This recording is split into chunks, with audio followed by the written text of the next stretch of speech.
शेतकरी मित्रांनो, जय शिवराय. आपलं स्वागत आहे जनता न्यूज चॅनलवर.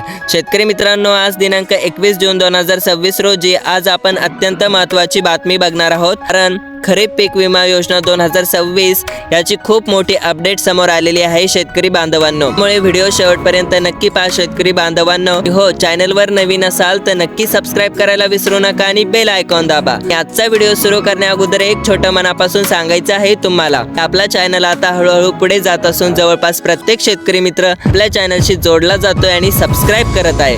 हे फक्त तुमचं प्रेम आणि विश्वासाचं प्रतीक आहे. त्यामुळे नक्की सबस्क्राईब करून बेल आयकॉन दाबा शेतकरी बांधवांनो. शेतकरी मित्रांनो, सर्वात मोठी बातमी म्हणजे 1 रुपया योजना बंद झालेली आहे. शेतकरी बांधवांनो, मागील वर्षाची 1 रुपया पीक विमा योजना आता पूर्णपणे बंद करण्यात आली आहे. या हंगामापासून सर्व शेतकऱ्यांना स्वतः पीक विम्याचा हप्ता प्रीमियम भरणे बंधनकारक आहे. अर्ज करण्याची शेवटची तारीख 31 जुलै 2026 आहे. शेतकरी बांधवांनो, जी पीक विमा योजना होती 1 रुपया पीक विमा योजना ती पूर्णपणे बंद करण्यात आलेली आहे आणि या हंगामापासून तुम्हा सर्व शेतकऱ्यांना स्वतः पीक विम्याचा हप्ता भरणे बंधनकारक केलेले आहे. आणि शेतकरी मित्रांनो, लक्षपूर्वक देऊन ऐका. आणि शेवटची तारीख आहे 31 जुलै 2026. त्यामुळे व्हिडिओ शेवटपर्यंत नक्की बघा शेतकरी बांधवांनो. शेतकरी मित्रांनो, आता बघा नवीन पीक विमा हप्ता दर म्हणजेच प्रीमियम रेट्स.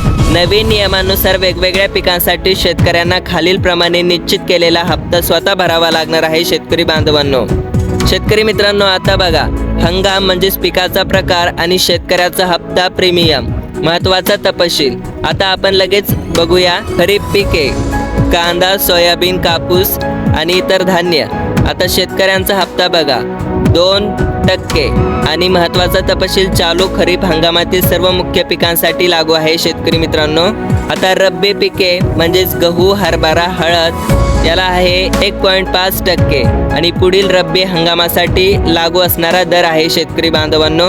शेतकरी मित्रांनो, आता हंगामी व फळ पिके कमर्शियल हॉर्टिकल्चर आहे 5% आणि सर्व प्रकारच्या फळबागा आणि नगदी पिकांसाठी लागू आहे शेतकरी मित्रांनो. आता बघा अर्ज भरण्यासाठी हे 2 नियम बंधनकारक आहे.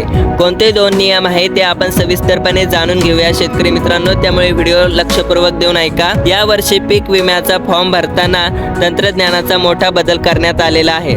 या 2 गोष्टींशिवाय तुमचा फॉर्म सबमिट होणार नाही. आता कोणत्या 2 गोष्टी आहेत त्या लगेच सविस्तरपणे जाणून घेऊया शेतकरी बांधवांनो. शेतकरी मित्रांनो, पहिली गोष्ट म्हणजे ई पीक पाहणी.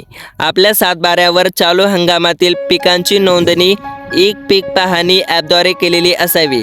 त्या नोंदणीच्या आधारेच विम्याचा दावा मंजूर केला जाईल शेतकरी बांधवांनो. दुसरी आहे ॲग्रिस्टॅक नोंदणी. शासनाच्या नवीन नियमानुसार प्रत्येक शेतकऱ्याचा ॲग्रिस्टॅक नोंदणी क्रमांक असणे अनिवार्य आहे. हा ID विमा अर्जासोबत लिंक करावा लागणार आहे शेतकरी बांधवांनो तुम्हाला. शेतकरी बांधवांनो, म्हणजे ह्या 2 गोष्टी खूप महत्त्वाच्या आहे. एक म्हणजे ई पीक पाहणी आणि दुसरी गोष्ट म्हणजे ॲग्रिस्टॅक नोंदणी. हे तुम्हाला बंधनकारक करण्यात आलेले आहे.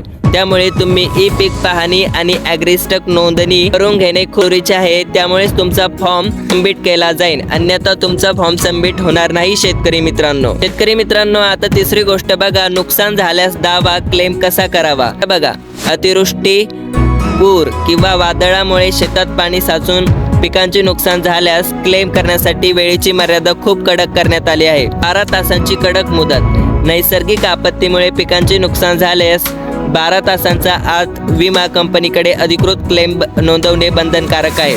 म्हणजे 12 तासांच्या आत तुम्हाला क्लेम करावा लागणार आहे, दावा करावा लागणार आहे. शेतकरी मित्रांनो, तक्रार कशी करावी. शेतकरी क्रॉप्स इन्शुरन्स ॲप कंपनीचा टोल फ्री क्रमांकावर किंवा थेट तालुका कृषी अधिकारी कार्यालयात जाऊन तक्रार करू शकतात. दुसरी गोष्ट, महत्त्वाचा पुरावा. तक्रार करताना नुकसानीचे स्पष्ट फोटो आणि अचूक वेळ अपलोड करणे आवश्यक आहे शेतकरी मित्रांनो. 31 जुलैच्या अंतिम मुदतीची वाट पाहू नका. शेवटच्या दिवसात सर्व्हर डाऊन होतो आणि इंटरनेटला प्रॉब्लेम पण येतो. त्यामुळे आजच महासेवा केंद्रावर जाऊन ई पीक पाहणी आणि ॲग्रिस्टॅक ID तपासून घ्या आणि वेळेत अर्ज पूर्ण करा. शेतकरी मित्रांनो, आता लक्षपूर्वक ऐका की 31 जुलै ही अंतिम मुदत आहे. त्यामुळे आता जास्त करून काय होतं की सगळे शेतकरी 31 जुलैच्या आसपास शेतकरी फॉर्म सबमिट करतात, पण त्यावेळेस सर्व्हर डाऊन असू शकते. त्यामुळे आजच तुम्ही सेतू केंद्रालयात जा जवळच्या आसपास आणि ते पीक पाहणी आणि ॲग्रिस्टॅग ID तपासून घ्या आणि वेळेत अर्ज तुम्ही पूर्ण करा आजच शेतकरी मित्रांनो. कारण वेळेत विमा भरा आणि पिकांचे संरक्षण करा. आणि अंतिम मुदत लक्षात ठेवा 31 जुलै 2026. आणि अधिकृत माहितीसाठी आपल्या जनता न्यूज चॅनलला आत्ताच सबस्क्राईब करून बेल आयकॉन दाबा शेतकरी मित्रांनो. शेतकरी मित्रांनो, ही होती आजची मोठी अपडेट. शेतकरी मित्रांनो, हा व्हिडिओ जास्तीत जास्त व्हॉट्सअप ग्रुपवर शेअर करा, कारण तुमच्या शेतकरी बांधवांसाठी हा व्हिडिओ अत्यंत गरजेचा आहे. हो शेतकरी मित्रांनो, तुम्ही कोणत्या जिल्ह्यातून तालुक्यातून हा व्हिडिओ बघत आहे ते आम्हाला कमेंट बॉक्समध्ये सांगा. नक्की आम्हाला कळवा आणि अशाच ताज्या अपडेटसाठी जनता न्यूजला आपला सबस्क्राईब करून बेल आयकॉन दाबा. धन्यवाद. जय शिवराय, जय महाराष्ट्र.